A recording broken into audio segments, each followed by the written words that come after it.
Ey odamlar, Allohning va'dasi haqdir.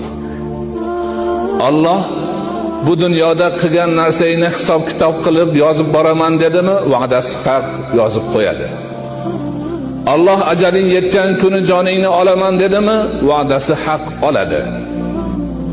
Alloh qiyomat qoyim bo'lganda qayta tiriltiraman dedimi, va'dasi haq qayta tiriltiradi. Alloh qiyomatda hisob kitob qilaman seni hammangni, zarra misqolisini ham chetda qo'ymayman dedimi, Alloh taolo qiyomatda hisob kitob qiladi, zarra misqoli og'irlikdagi narsani ham chetda qo'ymaydi. Alloh har bir narsani jazosi yoki mukofotini beraman deb va'da qildimi, ana Alloh zarra misqolidagi yaxshilikni ham mukofotini beradi, ana shunchalik yomonlikni ham jazosini beradi. Alloh iymon bilan, ibodat bilan, amali solih bilan o'tganlarni jannatimga kiritaman dedimi, kiritadi.